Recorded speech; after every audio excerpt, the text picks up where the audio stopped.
We've all seen people who drive really nice fast cars and live in beautiful homes. Have you ever wondered, how do they get there? I'm Kevin Watson, and I love really nice cars. On this show, we dive into our guest stories of what they dreamed of having when they first started out and how they achieved their dreams over time. This is the Kevin Watson Show. Hey guys, Kevin Watson here with Churchill Mortgage, and I'm here with a good friend of mine, KB Boone. And so KB and I got to know each other through B&I, which is Business Network International, and I've been part of that group for a long time. Her mentor, and I guess the guy who is her boss, Kyle Feltz, brought her in after he had been in our group for 10 to 15 years or so. And so got to know KB, and she's on an awesome team. And they really do a great job of taking care of customers. And I remember KB and Kyle both talking about how with a team, you can actually take better care of your customers. And I've seen how they do that with their customers. So I would say that they do a fantastic job. And of course, they have tons of people that love to work with them and use them over and over and over. And so she does a great job. So I thought, who better to have on a podcast to talk about first-time buyers than someone who is a buyer's agent for a large, wonderful, great team in Nashville. And so one of the hottest areas, I saw a stat just yesterday that showed that out of the top 10, we're number 5 in the hottest areas to buy a home. And so I believe it. Yeah. So KB, let's start with just a little background. We're wearing the colors, right? So you graduated Auburn. I did. Right? I did. And you're from Alabama. Where in Alabama? Birmingham originally. Yep. Birmingham. Where in Birmingham? Kind of the Oak Mountain, Vestavia area. Yeah, yeah. Did I tell you that I lived in Helena and Pelham? You did. Yep, you did. Yep. So I'm from Alabama too. Graduated University of Alabama. And so we thought it would be appropriate because we're only 2 weeks away from the Big Iron Bowl, the big game. And by the time this runs, it'll probably be right at it. Right. So all of our Bama friends will go, what are you guys doing in the same room? It's going to be interesting this year. We'll see. I mean, it is real stuff down there. They are serious. In Nashville, it's a little more laid back. Yeah. But when you're in Alabama, it's serious stuff. Half of my family is Alabama, and half of them is Auburn. Oh, I can't imagine. Mine is all Auburn all the time. Yeah. No questions asked. You asked. actually competed on track at Auburn, Yes. right? Mm-hmm. That's amazing. Wow. You must have been really good. You're probably still great at what you do. Do you still run a lot? Or? I do, yeah. Cool. That's awesome. That's awesome. Well, so we're talking about first-time buyers. So let's just have a conversation and bring stories in if you want. But you heard my talk the other day at B&I about affordability. Right. I think that's the story that's in most first-time buyers' heads right now is it's just too expensive. I'm renting. I'd love to own a home, but it's just too expensive. And what would you say if a first-time buyer were telling you that, which I'm sure it happens all the time? All the time. I think that in general there's a lot of misconception around the expenses in buying a house. There's so many options, programs, opportunities for first-time home buyers that I don't even know that a lot of them know, which has really created this stigma around buying a home, buying your first home, that it's just unattainable and impossible, especially in a city like Nashville. But ultimately, if you are educated, you do have the resources and tools to understand exactly what it looks like and what your opportunities are and the leverage that you have in the market right now, specifically in the home buying process. What kind of leverage are you talking about? Leverage meaning right now, the current condition of the market is really buyer friendly, which means that sellers are a little bit more motivated to work with buyers for a number of reasons, which gives buyers really unique leverage right now to ask for things. So we're asking for closing costs to be covered. We're asking for 2-1 buy downs, which I'm sure you'll touch on here in a second. So we're asking for their interest rates to be temporarily bought down by the seller. So totally an expense that's totally not a responsibility of the buyer. So, right now, let's just say rates are probably right at around 7%, okay, on a 30-year fix with great credit for our customers. There is a first-time buyer program. I looked at a customer yesterday, was a first-time buyer, trying to get them over to you, that we can do a first-time buyer program with no money in, right? The THDA, Tennessee Housing Development Authority, no money in at 6.5%. And if the seller pays their closing costs, they walk in with no money. Yep. Literally Not a nothing dime. to the table. He gets to keep his 20 grand and let it sit. And we looked in 30 years, that home would be worth over $1 million. And it was only like a $300,000 home. It's crazy when you break it down with your analysis. I Yeah. think that your team Yeah. does a really good job of that education piece. When you really break down all the numbers, you show that equity over time. And then when you bring in that rental piece and how much money they're losing in the next 30 years or whatever that term may be It's crazy. in rent, equity. I just think that that is such an important conversation to have with the first-time homebuyer generation right now is equity and what that actually means and Yeah. what it actually means to be literally paying someone else's mortgage. You're not just So let's break that down then. Yep, sure. let's just talk like someone just came in from a foreign country and they have no idea what equity means. So what does that mean? What is equity? building wealth, personal wealth. And so the definition of equity would be the difference between what you owe on the home, right, if you have a mortgage, versus what it's worth, right? Oops, my mic is in the way. So what you owe and what it's worth is the difference is the equity. So over time, what happens is your home grows in value. So let's say you started a $300,000 home and you grow that. The average growth over the last 62 years is 3.6%, right? So 3.6% growth. So on a $300,000 home, you're looking at about $10,000 a year of growth on average. Sometimes it's much more, sometimes a little less, but over time it'll grow. And so it grows, but at the same time, you're paying down the principal of the loan. So the principal goes down and down and down on a balance, just like if you had a car loan. A lot of people have car loans and your balance goes down, so you have more equity in the home. So as your balance goes down in the growth, the difference is your equity. The difference between the two, the balance and the value, is your equity in your home. There's things you can do with that equity too. Oh, yeah. I mean, there's so many great things you can do with that equity. We can talk about investing. It's a whole other Oh, my segment. goodness. But my point being is the education piece, right? That equity can go so many places. And I think that a lot of people just forget about that. It's It kind of sort just goes over their It's sort head. of like your own bank, right? Right? You can do so many things, and there's so many opportunities you can use in your life with that. I've seen people use that equity to pay tuition for their college for their kids, right? I've seen them use it to improve their home, Buy another home. buy investment properties. Yeah. That's Rinse what and my wife repeat and just I have every done. couple of years. Yeah, my wife and I have done that, and we've got 5 properties, right? And so, buy investment properties and let those grow for you, and let someone else rent and pay those the mortgage on it. There's so many things. I've seen people take that money out and start a business, right? I've seen so many things. Sometimes, there's a national problem right now, and it's credit card debt. There is our buyers right now and the consumers in America have more credit card debt than ever in the history of history.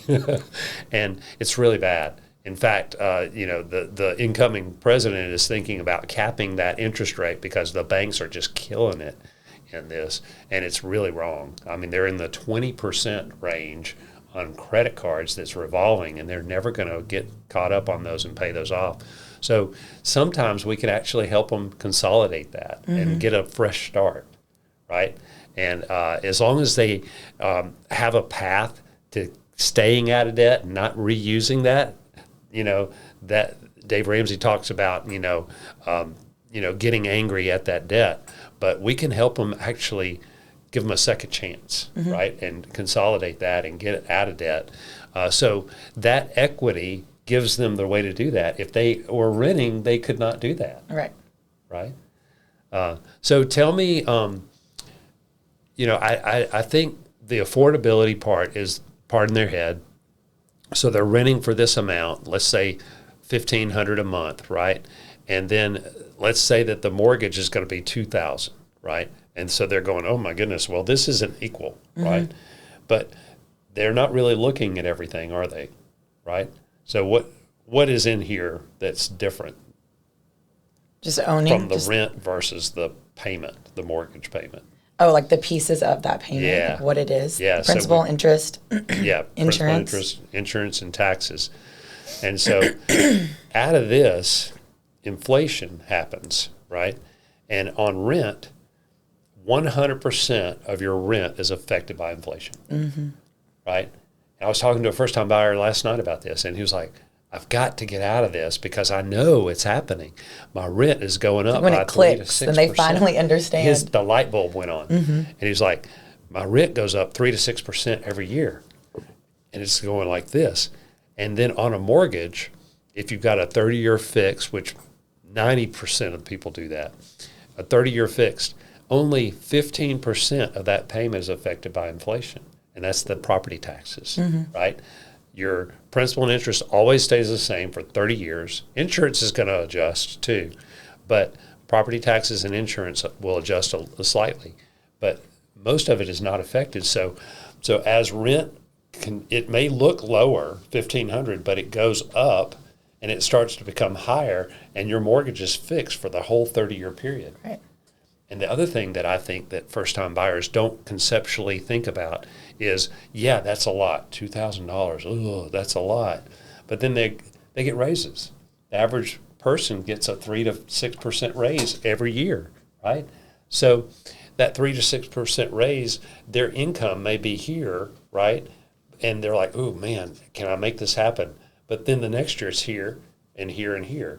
So with the 2-1 buy down, okay, that we were talking about. What a 2-1 buy down is, guys, is simply said, it is when, let's say that rate is 7%, we would get the seller, we get a great realtor to negotiate and ask the seller to pay all this.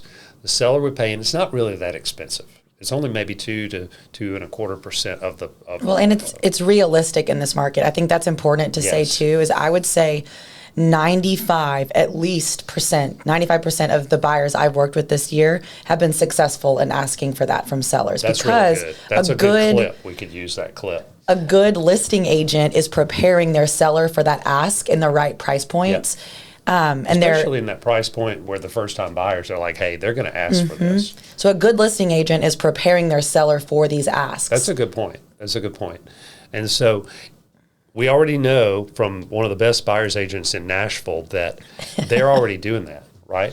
They're already prepared to do it, and she's getting it 95% of the time. If you have an agent that's not, but so with that happening, they're paying it. So what it does is the first year, 2-1 means the first year it's down by 2%. So instead of a 7%, you're getting a 5% which makes a big difference on a monthly payment. And 5% makes a big difference. Yeah, you're right. And so the cool thing is the first year, 5%, very nice, low, good competitive rate. If rates were at 5% right now overall, people would be flocking into the market. So what I'm saying is, why aren't you flocking in? Because they are 5%. You can start at 5% right now, right? And the first full year. And you're like, yeah, but Kevin, it's going to go up after that. Okay, let's talk about that. So the next year, it would be 2% lower the first year, 1% lower year 2. It would be at 6%. Okay, so it's going to go up a little bit. But guess what? If you're a W-2 worker, which most of them are, you got a raise. You got a 3 to 5% raise that covers that difference. So it's no different. But what has the house done, KB? Grown in equity. Yes. So the house grown in value. The house has grown in value by anywhere from 3 to 5%, right? So that's like $10,000 to $15,000, right? So that's grown in equity. So that's your money one day when you go to sell the home. So in year 3, it's going to go to 7% and stay at 7% for the remaining time until you refinance, which probably be able to refinance if rates go down anytime in that time frame. But the good news is by that time, you're also going to have 2 raises behind you, right? And it's going to be affordable because you've gotten those raises as well. So it's really a great way to stair step our first-time buyers into that mortgage payment, right? So I love that program. It's great, and it's available for most first-time buyers. Right. It's a huge benefit, and it's being talked a lot about right now. So I think that people are really understanding, okay, this is an opportunity, but just continuing to remind people, it's not just a 2-1 buy down or an assistance from a seller there. I think a lot of buyers still get caught up on just being overwhelmed at a down payment. Yeah.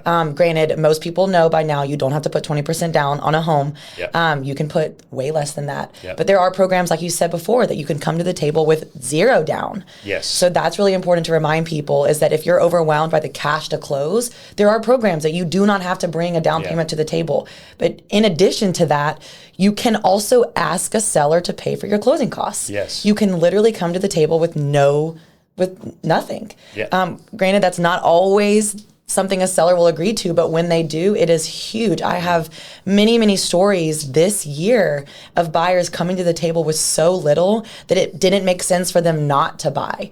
After we ran the numbers with their lender, what they had to bring to the table and what their final monthly payment was, it was so much less than what they were paying in rent. It just made no sense for them not to pursue it.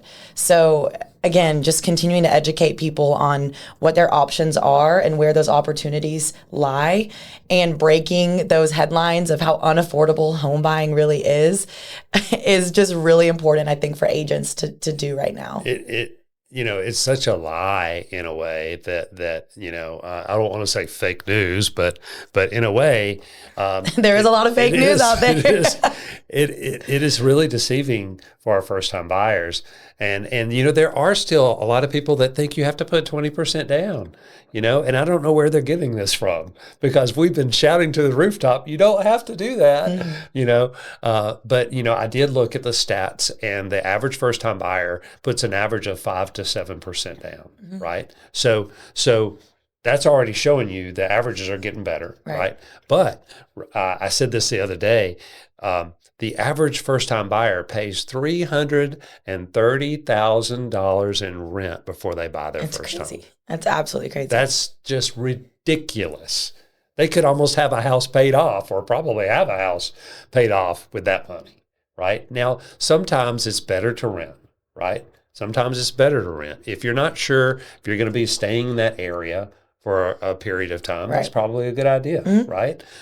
If you're just starting on your job, right? If you're just starting a business, right, you probably have to. So there may be some reasons why you want to rent. I'm not saying it's a bad thing, but I'm just saying that if you have a chance, just have a conversation. There's no obligation or cost to talk to your lender and talk to your realtor about it. They would love to do that. We'd love to do that if you don't have one that you know and trust, because it's just a conversation. Right. And we do it this just gets all the ball time. rolling. We do it all the time. There's no fear. It's much better than going to the dentist. Sorry, my dentist friends, but it's much better. It doesn't hurt at all. Well, and ultimately it's education too. I think that's a big thing that I remind a lot of my friends of, is that even if you're not ready to buy right now, even if you're not ready to buy next year, go ahead and have that conversation with the local loan officer, because you will know where you are. You'll know exactly what you need to do to be where you want to be. You can set different goals. You can set a really specific to-do list, timeline, so that when you are ready, there aren't surprises. Because I also encounter this pretty often with people that are like, hey, I'm ready to buy my first house. And I say, great. Connect them with a lender, get the ball rolling, let's see where you are. And then a lot of surprises come up and they're like, wait, I didn't realize that I needed to do this, this, and this, and this. And these are all the issues that I have in my way. And I just wish I knew sooner. Yes. So that's why I encourage people, go ahead and have that conversation. It doesn't hurt. It doesn't cost you anything. Mm-hmm. There is no fear there. And we as it's lenders, just education. We as lenders love doing that, because we'd rather you be educated and come in the following year and have a plan and be ready and roll. And it makes the buyer more confident in the process too. Yeah. And if they're working with a good realtor too, then if they're getting things started a couple years ahead even, then they know what to expect. Yeah. They know what they can ask for. They know what they can do. Granted, the market might change, but we've talked about it already, but just right now, the current condition of the market, again, is so buyer friendly because sellers just need things gone. Most of the time, the seller is more motivated, so they're able to provide those concessions towards buyers. I have a listing right now, so I'm not representing the buyer, I'm representing the seller. And the home is in a first-time home buyer bracket of purchase price, and the buyer is getting a FHA loan, so they are putting down 3%. We are covering a 2-1 buy down. We are also giving them a little bit more towards other closing costs, and we're giving them credit towards their repairs. Nice. So all this buyer is coming to the table with is 3%. They are walking in 3%, That's awesome. under $350,000. And they're walking in with total confidence in that monthly payment, total confidence that they didn't have to bring anything to the table or as much to the table in their closing costs. So they're able to use any of that extra cash that they have towards whatever they want to do the house or new furniture or whatever it may be, or just move in. And so it's a really awesome opportunity for this buyer. And I'm representing the seller. So that's just a really good example of right now what's going on in that market, and sellers are willing and able to do that because they need these homes sold in most of Now, here's a tough question. So let's say that I do the pre-qualification and I can qualify them where their payment is comfortable, and they want to stay right around that 2,000. So that's only going to get me about 300,000, maybe a little bit less. Is there something out there with that? For that? And great question. And so in Nashville, or how far out do I need to go to do that? Where's the place to go? I get that. This is the stuff. All the this time. is the juice right here. We really need this. Well, when you take the little level of our podcast, this should be the peak right here. I think that's the second most common question, or the second most common, I guess, concern. It's first affordability, and two, well, okay, you say all this, but where can I even afford anything near Nashville? Well, I think that is one of the biggest hurdles, is having conversations with buyers to understand that your first home is not going to be in the Gulch. It's not going to be downtown Nashville. Oh, really? It's really not. It's just really not. It's not going to be a Bellmead where my parents live, or exactly. It's not going to be like my Brentwood home or anything like that. No. And I think that's a perspective conversation, right? If you're able to have that conversation with buyers, understanding that you are not buying your dream home right now. If you can get over that, if you can't get over that, great. Keep renting. Keep renting your condo downtown. I love it. That's awesome. Keep doing that if that's best for you in this season. There's nothing wrong with that.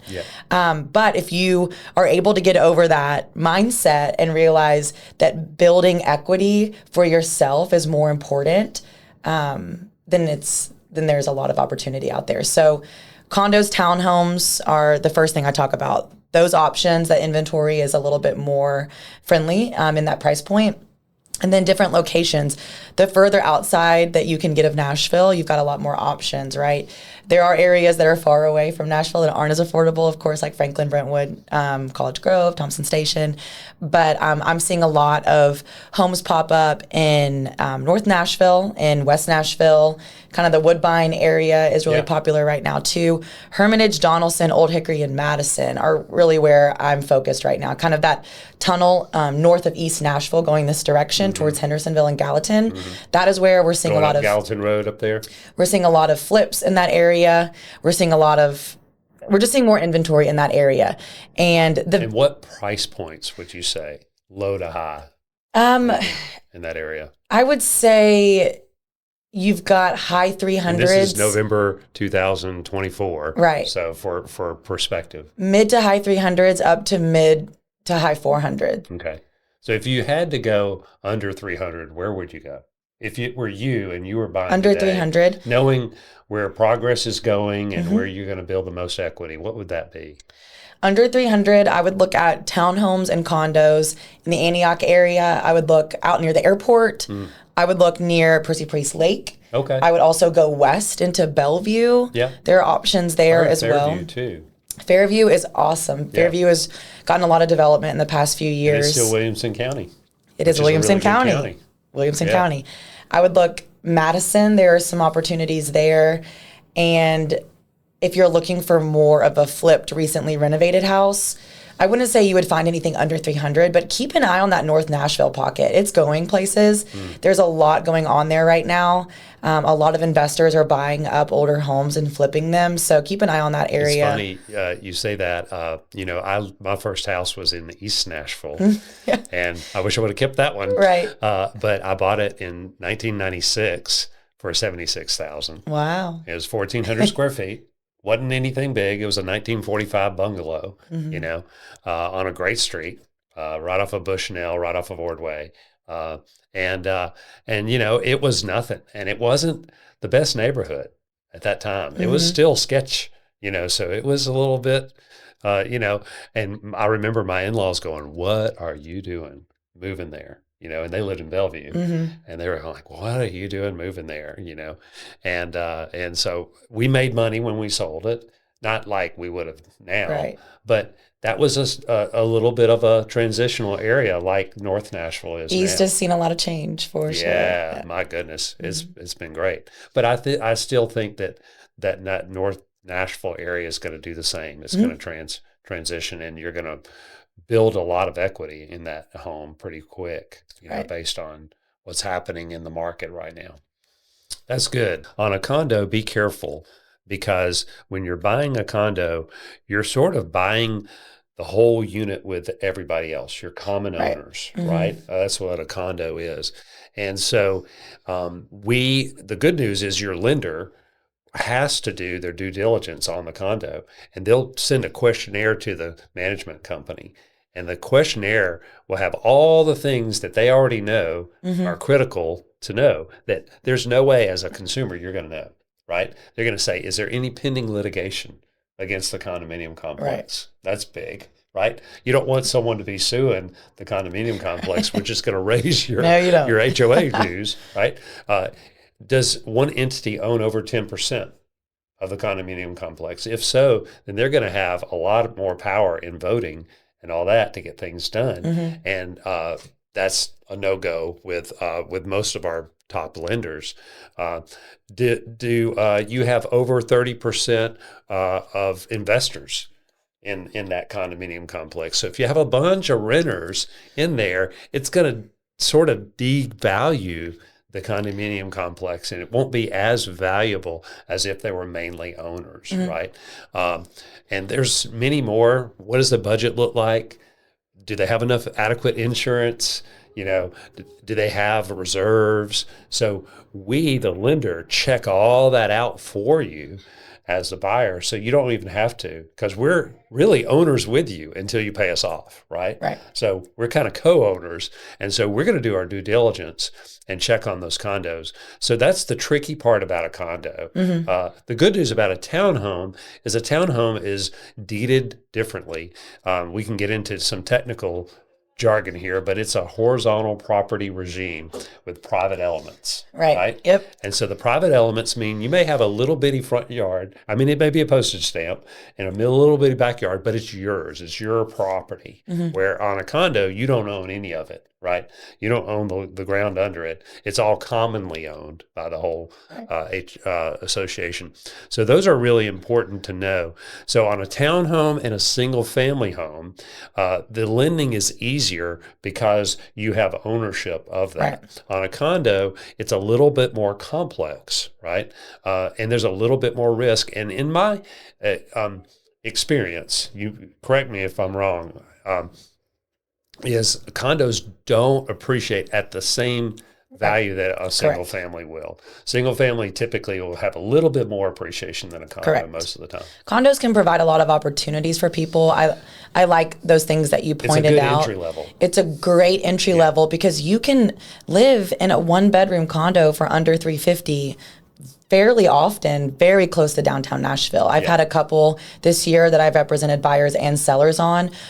Awesome studios, awesome 1-bedroom condos where their rent ended up being, their monthly payment ended up being the same as that they To were me, it's almost renting. like a step. It's that next, almost a Yeah. parallel step from renting, Right. but just a little. But now you're owning.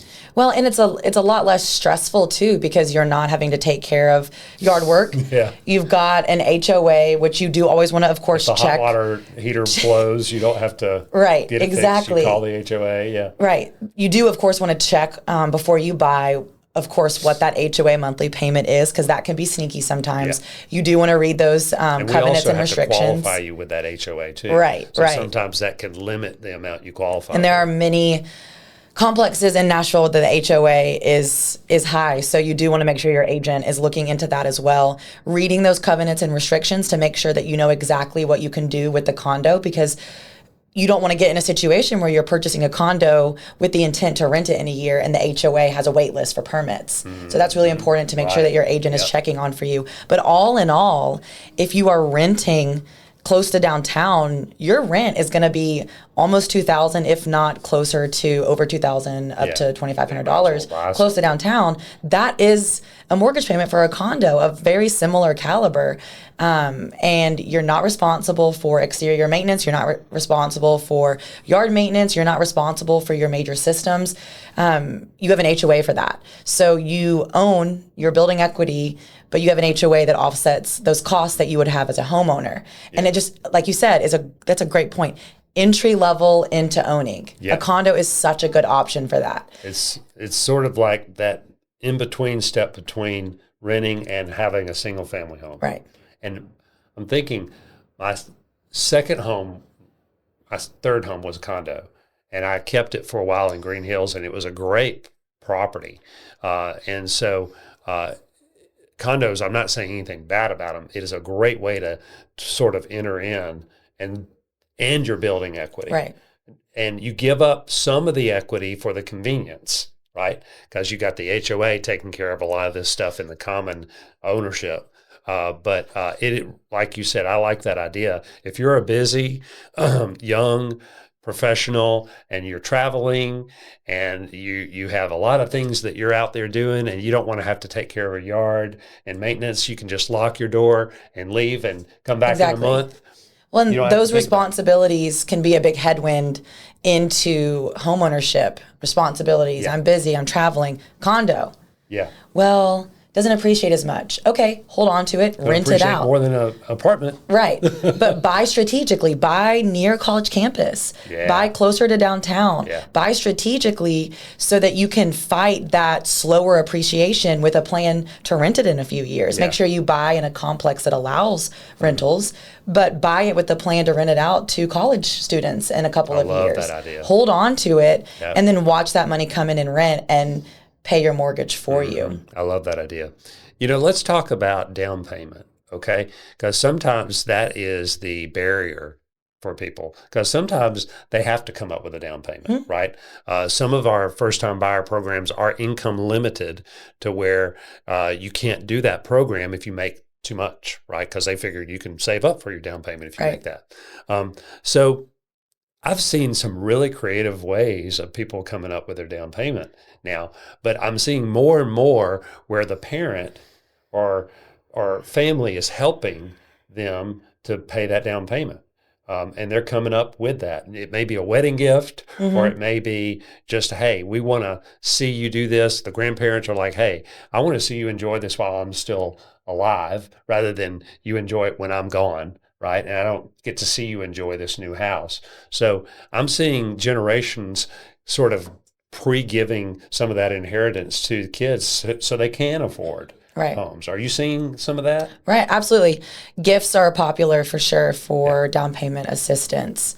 But yeah, I was going to turn the table to you and say, hey, so my question for you is, I've got a buyer that doesn't have money for a down payment. What would you give them as their options? What would you tell people that don't feel like they are able to come up with a down payment? What are their options? Yeah.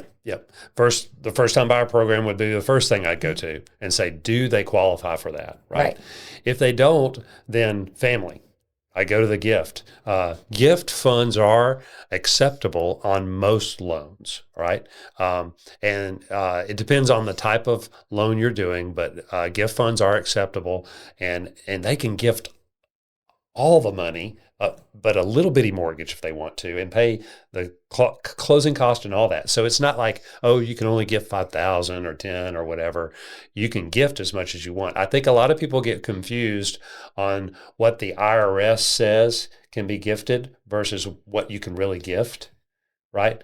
And we'll have to check these numbers, but I think the IRS is around 16 to 18,000 per person that can be gifted to them without tax ramifications. But the person, if I wanted to gift, if you were my daughter, I wanted to gift to you, I could gift you 80 grand. Now 18, that first 18 is not taxed as a gift, but the rest of it could be, but I can still gift it. It doesn't keep me from gifting it to you if I wanted to. So you can do that. Another way for down payment, here's something interesting I'm starting to see. I'm seeing people pull together their resources and buy the home together. Oh, yeah. Are you seeing that? Oh, yeah. I'm seeing that. It was really cool. I had this lady call me, and she's a single mom, and she's like, hey, single mom, I've got a young kid. I want to get him into this school system. Uh-huh. I've got a very good friend who's a single mom with a young kid, and she wants to get in the school system. We're going to buy a home together. Buy the house together. We're going to pool our resources, and we're going to split the equity. Right. What a brilliant idea. I had that happen last month. Okay. First-time home buyers, best friends. Yep. Found a townhouse right down the street from the school that they were teaching at. Both schools they were teaching at fit perfectly in their goal of a purchase price. Mm-hmm. Perfectly fit their needs. We ran the numbers. We ran the numbers with what they wanted to bring to the table with their down payment, what they were able to with their salaries and what they had saved up. And after everything was said and done, their cash to close with the concessions that I was able to negotiate from the seller was so low that they were surprised at how little it was. And their monthly payment split between the two of them was significantly less than they were both paying separately in rent. Good. And they're best friends just moving in together. But now they co-own the home and they can hold on to that for a while and share that equity and, decide to keep it, decide to sell it down the road, whatever they want to do. But great option that I don't think a lot of people really think about. Buy a home with your best friend. I mean, it's happening. Yeah, it is. It is. Or, I am seeing, this is a little bit off the first time buyer, but I am seeing the kiddie condos and the college homes being bought by parents and the kid living in that to go to college. I would stop to stress the importance of that right now because I think that is one of the when you're in your teens. Smartest things that a parent, If a parent is able to do so, buying an investment property in the area that their son or daughter is going to college is incredible. Well, and here's the best part of it. If we do it right, the parents can be co-buyers or co-borrowers, but not live in the property. They call that a non-owner occupied co-borrower, but just they're not living in the property. But the student and the kid can actually be the primary owner, and they get the primary owner interest rates. They don't have to pay for investment interest rates. Because when you're buying a home that's investment property, you're going to pay about a point higher on your rate, right? So right now, normal rates are at 7%. This is November 2024. Your investment property rates are going to be closer to 8%. Okay. So, but if you're buying it as a primary residence and the kids living there as a primary residence, as long as they have a credit score, they have to have a credit score. As long as they have a credit score, they can buy that as primary residence and they get that 7% rather than the 8%. And it's important too for the parents to consider that as another investment. Again, it is. Yeah. It's so simple. They could split the equity, or give all the equity back to pay for you're the tuition, right? Well, you're going to be paying for your child's rent for 4 years, regardless, maybe more than 4 years. So you're going to be paying someone's mortgage. Yeah. So why not pay your own? I had one. This was great. I think it was Mississippi State or something, but they bought a home down there because their older kid was going to go there for their 4 years, and they were big Mississippi State fans. And then they had a younger kid that was 4 or 5 years younger, and he or she, I can't remember which one it was, is going to come in right after that. Mm-hmm. So they were going to pay 8 years of rent, and now they're not. Right. Now they own a home, and in 8 years, they can have tons of equity, and they would have paid it down. Well, and then And after so that, they it's a can great just idea. They continue can to keep rent it or to sell college it, or, students. yeah, if whatever they want to do at that point. That's guaranteed renters right there. I know. Einstein says that compound interest is the eighth wonder of the world, right? And so compound interest works two ways. It works if you're investing into your retirement early, but it also works if you're investing into an asset early. And a home is an asset. And 80% of America's wealth is held in equity in their home, right? So the earlier you start that, if you're doing that as a college kid, right, and you're doing this in your teens, later teens, then you're actually owning a home. I think you have to be 18 at least. You're owning a home, and you're starting at 18 to own a home. My goodness, by the time you're my age, 56, you're going to have millions in that home, right? And what a great way to start, right? A lot of people don't even have an idea of where their credit is, but there are so many apps now that show your credit. Most banks do that now, which is great, right? And I would encourage you, if you don't have a bank that shows your credit scores, then go to Credit Karma and get the app. It's free. And, don't look at any of the ads on there because they're going to try to sell you stuff that isn't true. But I do like the app because it'll kind of coach you as to how to raise your scores, right? And credit scores do matter when it comes to getting the lowest interest rate and the lowest cost loan, okay? It's not the only thing that matters, though. There are 32 factors in someone's interest rate.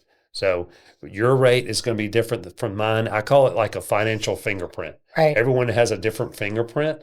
So yours is going to be different than mine. And there are 32 different factors, but credit does make a difference. And so if you're not sure where it is, go there and check it out. And if you need coaching on what to do, it gives you some great tips as to what to do to improve your scores. So I would definitely recommend, if you're thinking about buying in the next year or two, go ahead and start looking at that and paying attention to it.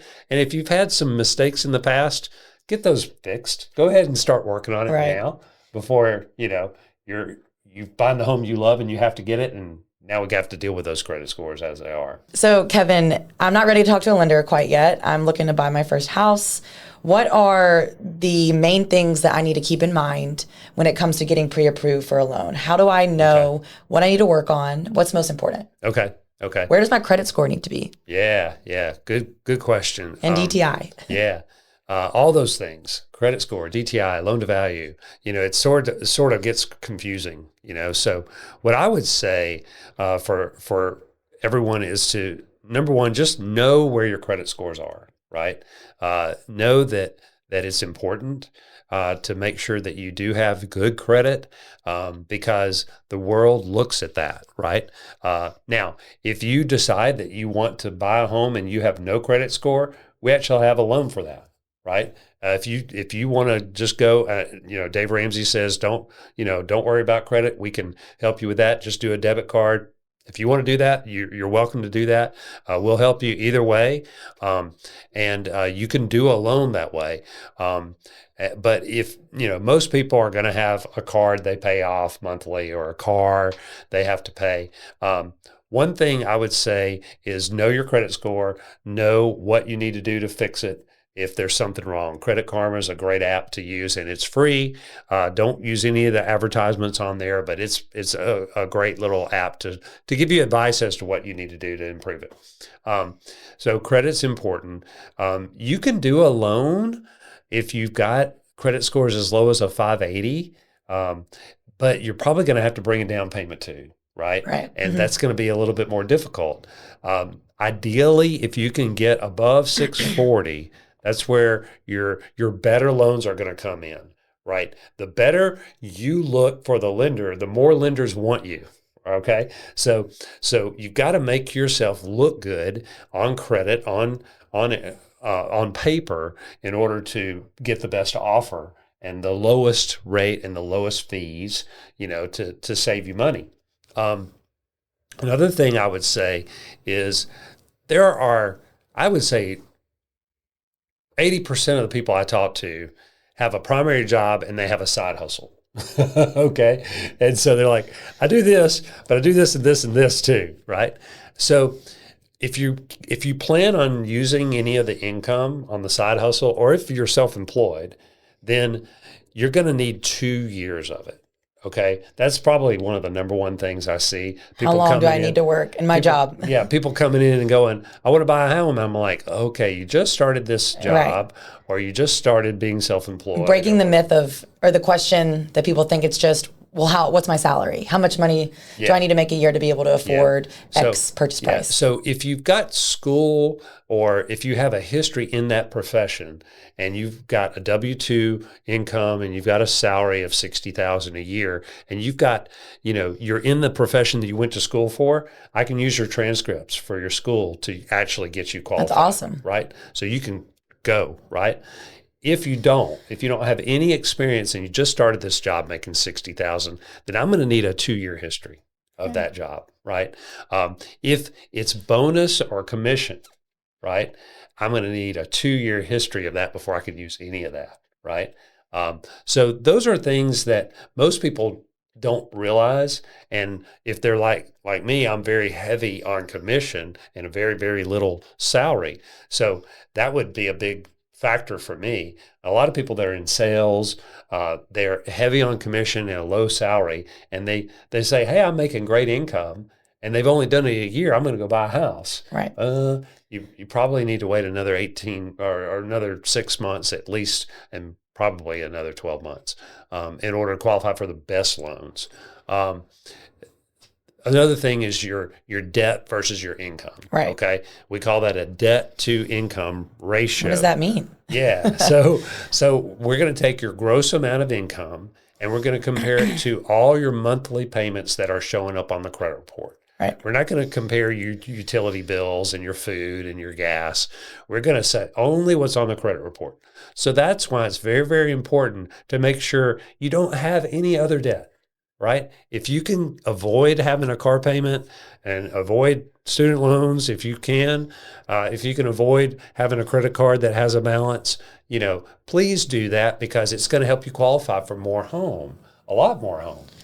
What would you say out of those 3 things you just touched on is the most important thing for buyers to consider before buying their first home? I'm going to use an analogy that you will love. It's like running a hurdle race, right? Did you ever do the hurdles? Yes. Okay. Those are high hurdles, so I would be afraid to do it.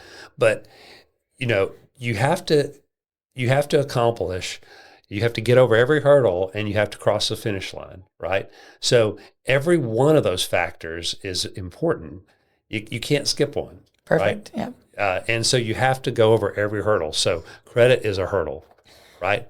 The amount of income versus your debt is a hurdle. Your down payment is a hurdle, right? Your job history is a hurdle, right? All these are hurdles. Affordability. You want to make sure, does it fit in my budget? If you haven't done a budget, do a budget, okay? Make sure that you've got everything here and you've got enough money that you can save and tithe, and you can do vacations and fun and dates and stuff like that, and you can live, right? You don't want to just live only on the house, right? So you want to have a good budget. So all those are hurdles to get across to the finish line, right? So I can't say one is more important than the other, because if one of them doesn't work, you don't finish, right? You don't close, right? And I've had that happen a lot of times where it's just this one thing, but we can't cross the finish line because we just don't have that one thing. So KB, tell me about when I'm a buyer and there's these things I must have, and then there's these things that are optional. It's always the must-haves. Right. So how do you deal with that with a buyer? When they're going through these houses and you've gone through 20 homes and they're like, nope, because I must have this and this. I think one of the first, when I do my buyer consultations, specifically with first-time home buyers, one of the big things I talk about is your must-haves, and then setting the expectation that you are very, very likely not going to be able to have all of your must-haves. Oh, no. No, it's unrealistic. It's unrealistic. Like I said earlier, you are not purchasing your dream home right now. This is your first home. This is your starter home. So let's make a list of your most important things. Let's make a list of 10 things. Let's rank them. But then let's also talk about what are 6 to 8 of the most important things in that list of 10 things. Let's set an expectation that if the house checks 7 out of 10 boxes, it's a go. If the house checks 6 out of 10 boxes, like, let's pursue it. If it checks 9 out of 10 boxes, awesome. But that is not, it's a little bit more rare, especially buying your first home. So things like, how many bedrooms and bathrooms do you want in the house? To me, that's the most important with location. So I'd say, where do you want to be? What's your commute to work look like? How flexible are you on that commute to work? Because some people would rather be farther out and get the bedrooms and bathrooms they want. Right. Some people would rather be closer to work and not necessarily have the specific house that they want. So location, commute, bedrooms and bathrooms, and then obviously you've got to decide if you want a condo, townhouse, or a single family home. A lot of that really is determined by your price point and your budget. So I would say that's kind of a separate conversation. If you have furry babies that you want to Exactly. Do you need a yard? Does the yard need a fence? Do you have the cash after you close to add in a fence? That's a really big conversation to have. And then updates. Do you need a totally updated home, or are you able to live in a little bit more dated home with some DIY projects over the years? Or do you want to move into something that is perfectly renovated? Are you looking for something that's move-in ready, or something that has been renovated? Garage, is that important to you? Do you need a garage? Storage? I'd say those are the main things. Kitchen, floor plan, it just really depends. Everyone has the things that they're looking for, but what are the must-haves? And then setting the expectation that 7 out of 10 is an awesome place to start. That's good. That's good that to list. know. Tell me about home inspections. Are they important? Do I really need to pay an extra Yes, $500 to $700 utmost importance for a home inspection? I'm already getting an appraisal. What's the difference between the two? I really want to say that that's a no-brainer. I don't know any agent that would advise a buyer right now to not have a home inspection done. What's the difference between a home inspection and an appraisal? A home inspection is when an inspector comes in and looks at everything in the house. They're looking at your major systems. They're giving you a report on all of the repairs that need to be done. You're going to know a lot about your HVAC. You're going to know about your water heater. They're going to look at your roof. Now, isn't it important to have the seller fix everything? Not necessarily. But if they don't want to fix everything, I'm not buying the home, right? It completely depends on the situation. So that's a great question. So let's say you get an inspection report back and it has a list of 35 items on it. That can be really overwhelming. And I would first start with have a good real estate agent that prepares you for what to expect in a home inspection. Because I've been in many situations where the buyer is completely overwhelmed by their home inspection report. And I have to say, hey, let's go back to that conversation that we had before we started looking at homes. Remember that this is normal, because it's the inspector's job to point out every single defect in the home. So yes, there are It's a used house. It's in an gonna have existing stuff. home, there are going to be a lot of things that come up. That means the inspector has done his job well. So the inspector is going to divide the report up into your most important items, your safety hazards, and then your, hey, this needs attention, and then, hey, this is something to keep an eye on. So yes, it is normal to have a long laundry list of items on the inspection report. Where you really want to focus is the safety hazards, of course, and then maybe those DIY items, because a lot of times you can get credit from a seller to get those things done. A lot of times you can ask the seller to do it for you. I think that's where you decide what is most important for you as a buyer. Do you want the seller to do the repairs before you move in, or do you want to do the repairs yourself after you move and save some of that money towards your closing costs to pay someone to do it yourself? So inspection reports are extremely important to know what you're getting into when you move in your house. We are not in 2020 anymore. We are not waiving inspections. Right. We are not doing that. Right. You want to know exactly what you're getting into. You want to be educated to make sure the home is safe for you to move into. Appraisal is on the lender's side, so you can talk about that, but the appraisal is where you find out the value of your home according to the bank, and that's really important on your loan obligations. That's right. And so the difference on our side, on the loan side, from an appraisal to an inspection is we don't require an inspection. We don't require it. We don't even have it on your list on your closing cost and your down payment. When we do the estimate, it does not include that inspection. It also, on most conventional loans, it also isn't going to include a pest inspection, which you got to have that. Okay, in my opinion, we're in Middle Tennessee. You're going to have termites if you don't take care of them. So you want to have a pest inspection, a home inspection.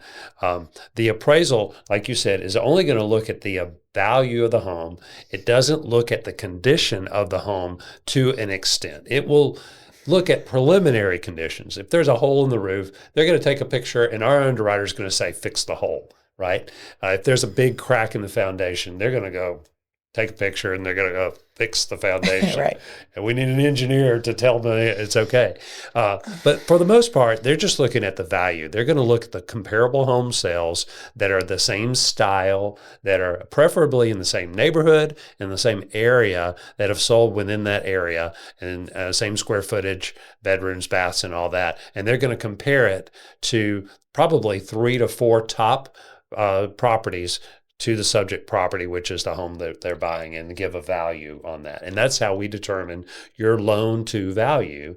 And you can only borrow a certain amount of it, and that's where your down payment is required. So buying a brand new home with a builder's agent versus having representation from a buyer's agent. I love this conversation. It is really important to have a buyer's agent when you're purchasing a new construction home. The builder's agent is licensed. Why do you have to have that? So the builder's agent works for the builder. The builder's agent is licensed and capable of representing the buyer and the seller, which is the builder in that case, on both sides of the transaction. But their interest is in the builder. So they are not keeping the buyer's best interests as a priority. A buyer's agent has a fiduciary responsibility to their client, which is the buyer. So as a buyer's agent, I am wholeheartedly fighting for you and your best interests in that transaction. The builder's agent most of the time is not. They want to get the deal done. They are moving inventory. They are getting commission on their volume for the month or for the year for that builder. So they want to get the deal done, but not with your best interests in mind. So they're going to represent you, but they're not going to fight for you. So it's really important for you to have a buyer's agent in that process. A buyer's agent is going to look for things in the builder's contract that you might not know to look for. There can be things, so new construction, just to go backwards a little bit, new construction purchase and sale agreements are completely different than a residential purchase and sale TAR form. So a builder's purchase and sale agreement is going to be written by the builder. In the builder's favor. And in the builder's favor, it's going to have a lot of extra protection. Written by an attorney that's going to protect the builder. Correct. So it has a lot of extra built-in protection for the builder and not the buyer. I have been in many situations where I have read through a builder's contract with a buyer and pointed out things that aren't in a normal purchase and sale agreement to highlight to the buyer that they are not protected in these areas where they would be in a normal purchase situation. So it's really important to have representation that has your best interest at heart, that's going to read through the contract to educate you on exactly what you're getting yourself into. Most of the time, they give you an estimated completion date. And most of the time in new construction, the home is not complete on that estimated completion date. So you want to really have things in place to expect that and to expect delays and to know that the builder doesn't owe you anything when there are delays that are unexpected. You might be out of pocket for a rental. You might be out of pocket for extra moving expenses. You might be out of pocket for unexpected storage units. So new construction can be tricky if you aren't represented sometimes. Also, the builder's agent is not going to push you to have a home inspection done. I think this is the most important thing about buying a new home is have an inspection done. I have also been in many situations with a buyer purchasing a new construction home that we hired an outside home inspector to come in when the home was complete, and he found a lot of things that needed to be fixed by the builders. Doesn't the county inspect it though? They do. Okay. It's completely different. They have inspections that will provide a certificate of occupancy, right. Which sure, yeah, the home can be occupied, but the builder might have cut corners in certain areas. The builder might have left a few things out that a home inspector is going to highlight, and a builder is obligated most of the time to do those repairs for you. So it's most of the time it's the best to do it then than to wait. exactly. Now you do have a builder's warranty in place. You got a 1 year. So you are going to be able to have the home re-inspected before that year is up to have things done. The builder will do that. But you have to live with it for a year. Right. So all of that to say, it is very important to have a home inspection done by a third party before you purchase a new construction home, because the builder is not going to do an inspection. They're going to do a blue tape walkthrough with you, which is cosmetic related. So you're going to say, hey, this paint needs to be touched up. There's caulking missing here.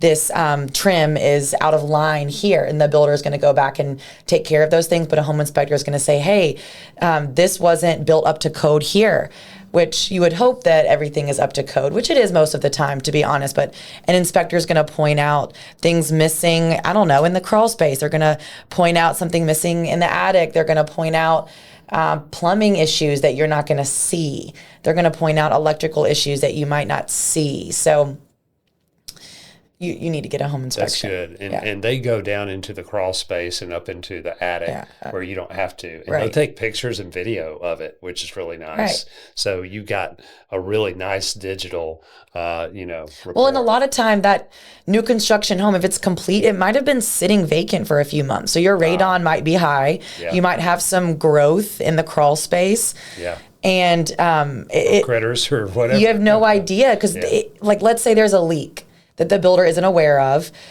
The leak could be a slow drip in the crawl space that could cause moisture, damage, growth in the crawl space that you would have no idea exists, because you're not going to go in the crawl space where you close on that home, but an inspector is. And the builder will fix it. So you really just want to have that it's an extra level of confidence when you move into that home. So yes, please hire an agent to represent you in a new construction purchase.